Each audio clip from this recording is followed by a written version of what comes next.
And I have a confession to make. It's true that New York Magazine voted me as one of the 100 smartest people in New York. However, in all fairness, I have to admit that Madonna also made that same list. So, how authoritative could that list be? Now today, I'm going to take you on a guided tour of the future. And it's always dangerous to make predictions. I quote from the physicist Niels Bohr. Bohr once said, quote, "Prediction is awfully hard to do, especially if it's about the future." And we physicists, we invented the laser. We invented the transistor. We helped to create the internet. We wrote the World Wide Web. We created television, radio, x-rays, almost everything you see in the 20th century, we helped to create.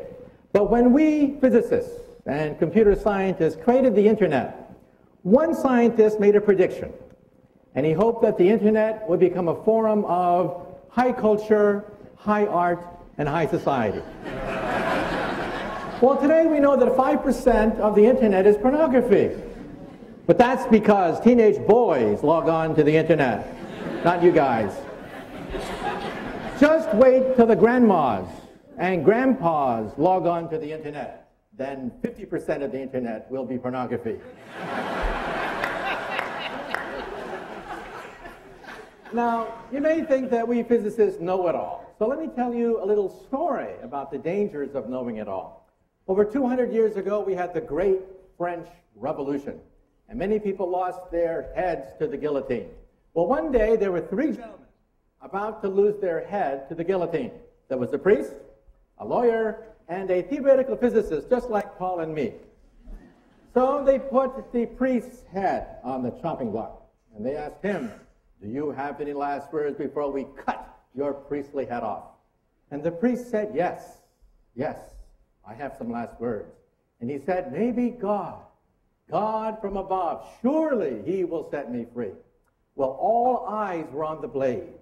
The blade rose, and the blade fell, swish, and it stopped right before it hit the neck of the priest. Well, the crowd had never seen this before. Magic, they said. "God has spoken," the mob said. "Let the priest go." And now let's see about the lawyer. Yes, the lawyer. Now the bloodlust was really starting. Yes, the lawyer. We want his head. So they asked the lawyer, "Do you have any last words?" And he said, yes. He said, "Maybe justice. Yes, the spirit of justice shall set me free." Well, all eyes were on the blade. The blade came down, swoosh, and it stopped right before it hit the neck of the lawyer. Well, the crowd was amazed, dancing in the streets of Paris. They said, "Let there be a holiday. God has spoken. Justice has spoken." And now let's see about that theoretical physicist.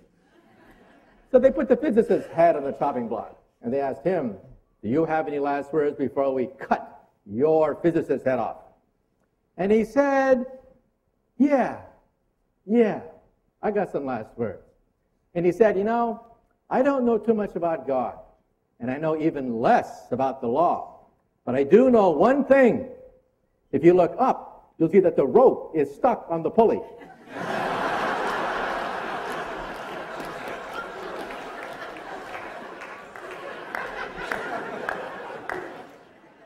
And then he said, "If you remove the rope, the blade should come down real good." Big mistake. Big mistake.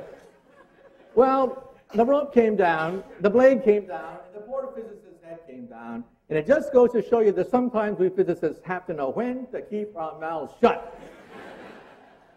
Nonetheless, today I will talk about the impossible. Things that are impossible today, but may be possible in the coming decades, centuries, maybe millennia, and some things which are probably just downright impossible. For example, how many people here have seen the movie 2001? Raise your hand. Now, how many people have understood that movie? Raise your hand. About 2 people. How many people have seen the movie Back to the Future? Well, you probably ask yourself a question. What happens if you go back in time and meet your teenage mother before you're born and she falls in love with you? What happens then? You're in deep doo-doo, okay? I'm going to be talking about physics of the impossible, and the book, much to my surprise, hit the New York Times bestseller list for 5 weeks running. When was the last time you saw a book?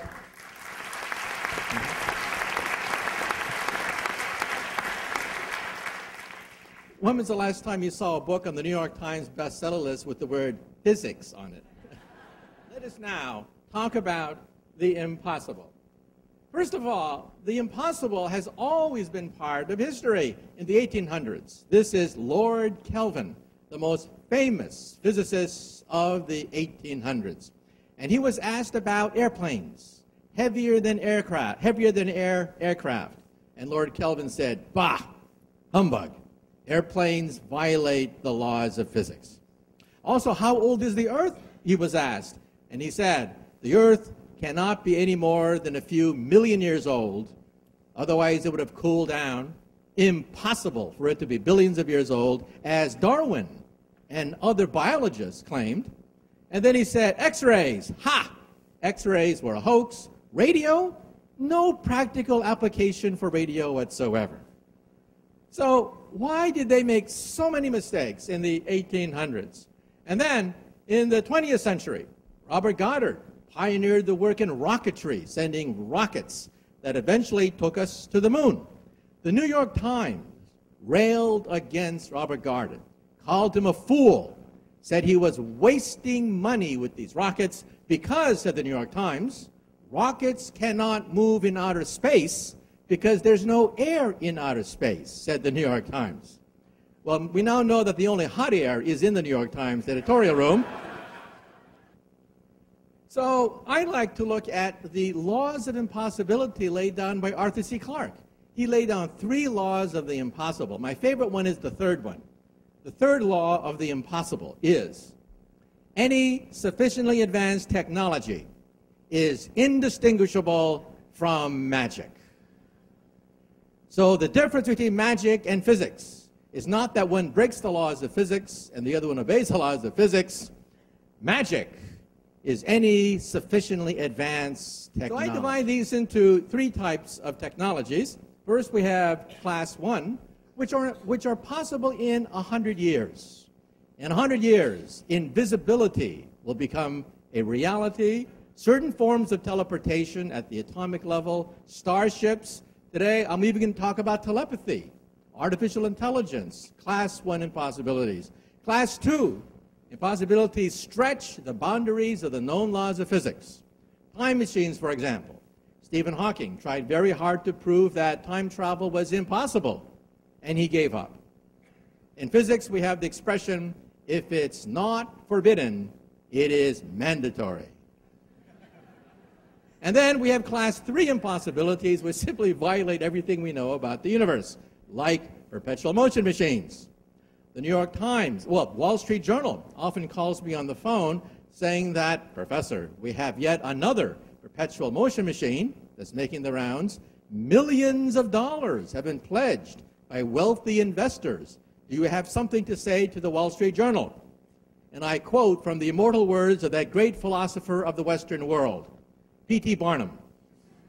It was P.T. Barnum who once said, quote, "There's a sucker born every minute."